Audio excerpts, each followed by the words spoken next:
Hey guys, this is Greenbean, and I'm back with another battle, and this is quite the epic little battle I've got in store for you. I quite thoroughly enjoyed this battle, so here we go. So he leads off with Septile, and I bring out the Fortress, and I know Septile can't do nothing to Fortress, so I take the EQ, and I set up Reflect, because I was praying that it was a physical set, and I was correct.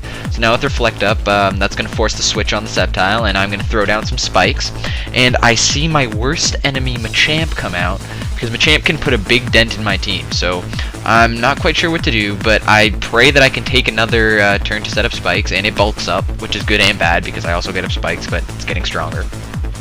And I switch out to Miss Magius, anticipating the Dynamic Punch, and that forces a switch on him, which is lucky for me, because now I go for Substitute, and he brings out Honchkrow, and it doesn't matter now because I can get off another nasty plot. I can get a nasty plot up, thanks to Sub, because no matter what he does, I've got a Sub, and so I can get in nasty plot no matter what.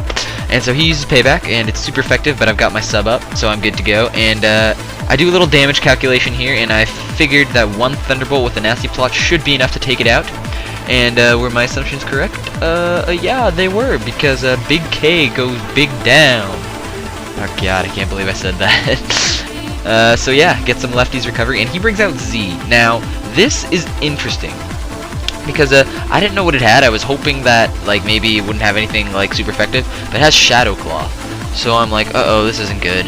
But it has like base 60 special defense, base 70 HP, and watch this, Thunderbolt, even with a nasty plot, for whatever reason, doesn't kill it. It leaves it with about like 50 HP or something? I don't know, I found it really bizarre. But he gets the Shadow Claw on me, and that knocks me out, which sucks. But I send an Arcanine to throw down an Intimidate and lower his attack a little bit, and I go for Flare Blitz, because I'm hoping that whatever switches in next, it'll at least have neutral Flare Blitz on. But unfortunately I don't, because he brings in Vaporeon, and I'm like, oh no, not Vaporeon. I'm gonna switch to Lantern, because Lantern can absorb anything Vaporeon throws at it, because it's freaking sweet. So I take the Hydro Pump very well, and I go for the Thunder Wave, and he brings back in Septile, and this is good for me, because now I can Thunder Wave this like base 120 Septile, and that's gonna cut its speed in half and help me out a bunch. But I switched to Miltank because I fear the Leaf Blade, and I predicted correctly. And Moo Milk doesn't take this Leaf Blade that well because it's a crit, but I figure I'm gonna take a turn to Milk Drink, and that was a good assumption on my part, because I get the Milk Drink and I get to go back to full health. But he brings back in Machamp, and I'm a little afraid of this Machamp, I'm not gonna lie. So I bring back in Fortress just to see what happens, and he does Dynamic Punch, and it's not until this point that I remember that Dynamic Punch is neutral on Fortress, so Fortress didn't have that big of a problem when I first saw it. But anyway, he gets the bulk up, and I'm confused now, which is annoying. But I get off a Reflect, which is very helpful in the end, and you'll see why in a minute. And he's bulking up, and I'm just trying to get another layer of spikes just cuz, but confusion unfortunately hinders my strategy. And he goes for another Dynamic Punch, and Fortress can't take much more. But I hit myself again, and thanks to lefties I pretty much recover it back.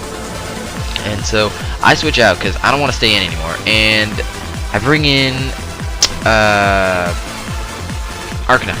And now, with the Intimidate and Reflect, thank goodness I got Reflect up, because Arcanine just survives with 42 health. And it was freaking close. But I figure Arcanine is pretty much dead anyway, so I go for the Flare Blitz to hopefully knock it out, but it only does like a small chunk of damage, which surprised me again, because I thought for sure I'd be able to hurt this bad boy.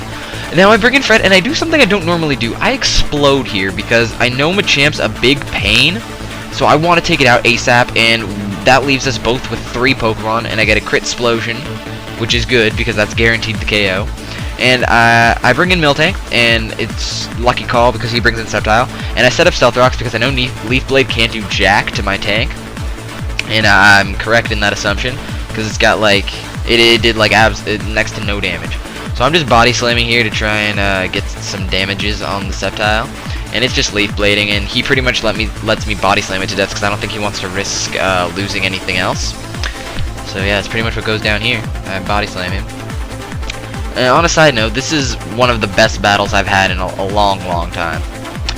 And right here, I noticed that it has like no health, so I just go for the milk drink because I figure either way, even if it switches out with spikes and stealth rock up, if it comes back in, it's dead.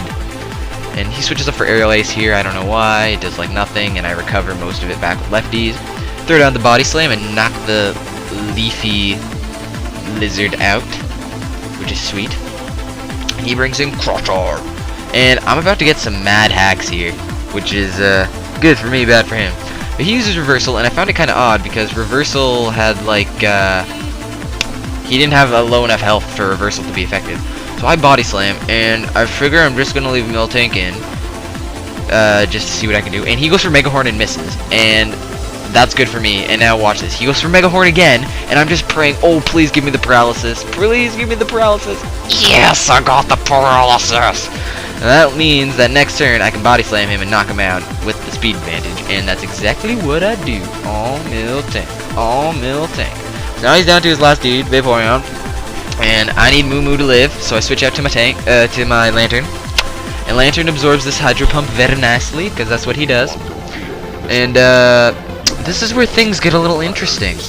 I drop a T-Bolt, but he Ice Beams, and as soon as I saw this Ice Beam, there was a part of me inside that died, because I had this most sinking suspicion that I was going to get Freeze Hacks. And I was absolutely right, I got Freeze Hacks.